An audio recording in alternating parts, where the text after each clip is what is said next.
দর্শক, আমি এখন সেনগ্রাম এসেছি। সেনগ্রামের কিছু প্রাকৃতিক দৃশ্য কিংবা এখানে যে পাট চাষাবাদ করা হয়েছে আপনাদেরকে কিছু দৃশ্য অবশ্যই আপনাদের সামনে উপস্থাপন করব। তাহলে আমার ভিডিও জুড়ে থাকুন।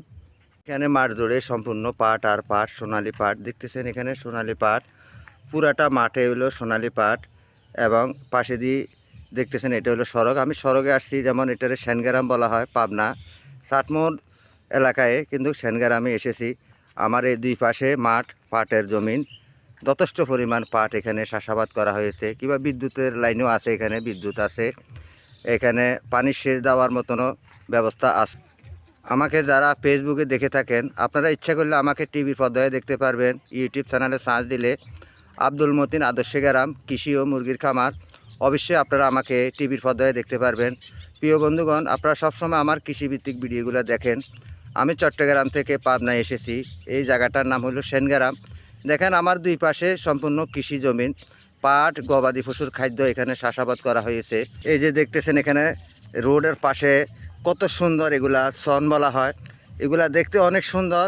প্রাকৃতিক দৃশ্যগুলা এখানে পাবনা জেলায় আমি চলে আসি, পাবনাতে চাঁদমোহরে আমি চলে আসি, প্রতি বছরে চলে আসি। দেখতেছেন এখানে এই যে সবুজ ঘাসপালা কিংবা তাল গাছ, এখানে যে মেয়াগুনি গাছগুলা দেখতেছেন, যথেষ্ট পরিমাণে গাছ।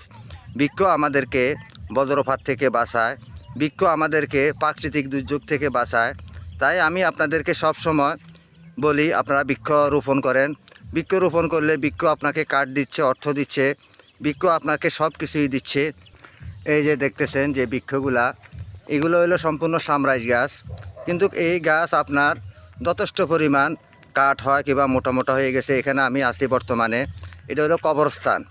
এই কবরস্থানের এলাকায় দেখছেন অনেক বড় এরিয়া, এখানে মানুষকে মারা গেলে এখানে মাটি দেওয়া হয়। এবং পাশে দিয়ে আছে আবার ঈদগাহ। ঈদগাহ মাঠটা অবশ্যই আপনাদেরকে দেখাবো।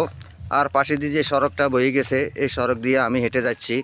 সেনগাঁও আসলাম, আসলে অনেকটাই ভালো লাগলে, অনেকটাই মনোমুগ্ধ হয়েছি আমি এখানের পরিস্থিতি দেখে। এটা হলো ঈদগাহ মাঠ, এখানে নামাজ পড়া হয় কিংবা কোন পাশে হইলো কবরস্থান। দেখতেছেন পাশে দিয়ে কবরস্থান আছে। কবরস্থানের এখানে যাদেরকে মাটি দেওয়া হয়, এখানে জানাজা পড়া হয় কিংবা ঈদের সময় এখানে ঈদের জামাত হয়, বড় জামাত হয়। এখানে দুইটা গ্রাম, এটা হলো ঈদগাহ মাঠ, এখানে বড় জামাত হয় কিংবা ঈদের নামাজ হয়।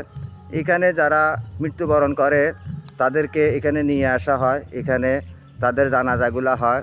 কিংবা ঈদের সময়, রমজানের ঈদ, বকরি ঈদের সময় এখানে ঈদের জামাত হয়, বড় জামাত। দেখতেছেন এখানে অনেক বড় মাঠ, পাশে দিয়ে যে গাছপালা দেখতেছেন, সম্পূর্ণ এখানে লক্ষ লক্ষ টাকার গাছ লাগানো হয়েছে। আমি আপনাদেরকে সব সময় কৃষি ভিডিও দিয়ে থাকি কিংবা শিক্ষামূলক ভিডিও দিয়ে থাকি। দেখেন এখানে যথেষ্ট পরিমাণ গাছ হয়েছে। তাই আমি চট্টগ্রাম থেকে যখন পাবনা আসি, পাবনা আসলে আমার পাবনার মনোরম দৃশ্যগুলো দেখতে অনেক ভালো। এখানে দেখতেছেন এই একবারে মাঠ জুড়ে ওইখানে হলো একটা গাছের বাগান, যথেষ্ট পরিমাণ লক্ষ লক্ষ টাকার গাছ এখানে পড়ে আছে। এখানে দুই গ্রামের মানুষ, এখানে যখন মানুষ মারা যায় তখন এখানে তাদেরকে দাফন করা হয় কিংবা তাদের জানা যায় এখানে এই মাঠে পড়া হয়। তাই এখানে কিন্তু ঈদের জামাতও পড়া হয়। অনেক বড় মাঠ দেখতেছেন আমার স্ক্রিন জুড়ে। আমি আপনাদেরকে দেখাচ্ছি এই যে মাঠটা, এখানে ঈদগাহ মাঠ। আমি আব্দুল মতিন, পাবনা ষাটমোহর সেনগাঁও থেকে আপনাদেরকে এই ভিডিওগুলো দিচ্ছি। আমি আবার চলে যাব চট্টগ্রামে, হয়তো আর অল্প কয়দিন আছি। আমি আপনাদেরকে সবসময় শিক্ষামূলক ভিডিও দিয়ে থাকি।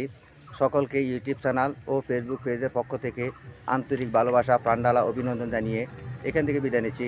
আসসালামু আলাইকুম।